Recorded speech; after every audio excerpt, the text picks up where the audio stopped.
So as we get started with this repair, I'll want to make sure that I've ordered the Luminette Integrated Bulkhead Retrofit Guide. There are a number of parts included in this, along with some very detailed instructions. So what I will need out of the kit will be the K28 traverse cord, 2 of the beads, and also the instructions. Now as I look at the cord, we can see that the cord is kind of a beige color. Once the repair is complete and the fabric is reattached to the carriers, all of this cord is hidden completely inside the track. There is also enough cord to be able to record the widest available Luminette track that we have. One thing I want to be sure of is to understand the cording if I'm recording a one-way track or a split stack.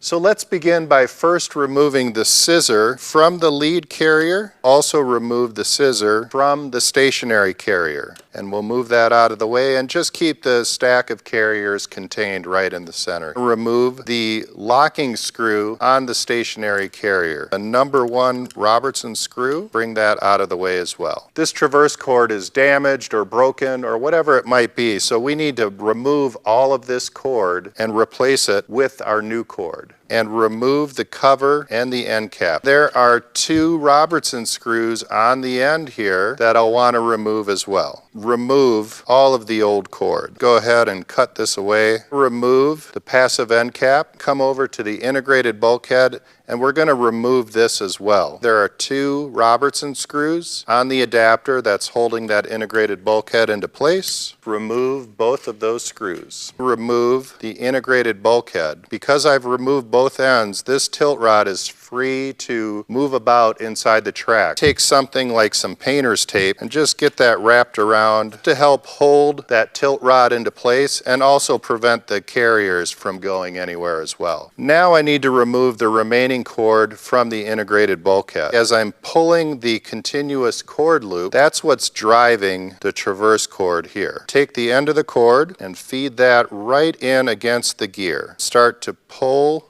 the continuous cord loop, and there it is coming out the other end. Continue to pull the cord loop, drive enough cord through that's about equal to the entire width of the track. So now I'm ready to feed both of my cords through the adapter that's already attached to the track. We can see that I have 2 holes here on the bottom, one to the front and one to the back. Take my back cord, which is here, and I'm going to feed that through the corresponding hole in the adapter, and you can see I'm starting to push that through a little bit. Go ahead and grab that cord and pull all of it through. Repeat the same process for the front cord. Feed that cord through the adapter, and I'll just go ahead and pull that cord through as well, making sure that I haven't twisted these cords around each other at all. Attach the integrated bulkhead to the track. And if we look at the tilt rod gear, we can see that there's a rounded feature right there that also corresponds to a rounded feature on the tilt rod itself. Make sure that those line up and insert the tilt rod into the gear. Double check these cords to make sure I've taken out all the slack in the cord. We'll go ahead and finish that by locking it on with my Robertson screws.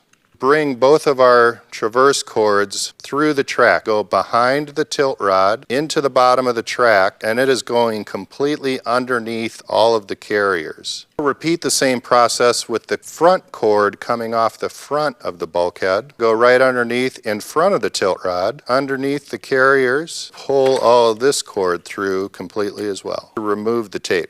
Reattach the passive end cap to the track, and remember there's a cord guide in here to loop the cord through. Take the cord that's feeding out from the front, feed that cord in the front of the cord guide, push that through. Pull all that excess cord through. Take this lead carrier and slide it to the edge of the track. Bring the tilt rod out to expose both of these holes right here. This is the back cord. The back cord goes in the hole that is closest to the control on the other end of the track. Feed this up through the bottom, take the other end of the cord and feed it through that other hole. Slide the lead carrier back on, pulling away any slack as I'm moving this through. Bring the end cap to the track, and it only goes on in one direction. Attach that end cap with my Robertson screws. Attach the cover as well with the notch side to the top. I'll bring my scissor to the lead carrier, Snap that into place. First, secure the stationary carrier with my Robertson screw, and I can return the scissor. I've done a final double check. My cords are both routed through the track entirely. Everything looks good. These cords are set by the factory with 6 to 8 pounds of tension force. Stack everything back so that all the carriers are collapsed against themselves. Cords are moving as I'm pushing on this lead carrier, and I just want to be careful that neither of these cords come out of the lead carrier. Start with the cord closest to the integrated bulkhead. As I begin to pull on the cord, I want to be between 6 to 8 pounds. Place a small mark on that cord, take a bead and set it onto the cord. Slide it down until it's just above the mark. Take my needle nose pliers and just pinch that down securely on the cord. Repeat that process for the other cord. Bring in my hemostats. As I'm pulling, I'm going to reach a point where I'm greater than 6 pounds and make my mark. Take my second bead and attach that to the cord. Slide it down until the bead is just above the mark. Pinch the bead down on the cord. Pull the cord loop, making sure that this operates smoothly and traverses fully to the other side. Check the tilt function at this point as well. Stack the carriers back. Everything looks good. Cut away this excess cord. Leave about 2 to 3 inches of extra cord. And that's how we replace the traverse cord on a Luminette with the integrated bulkhead.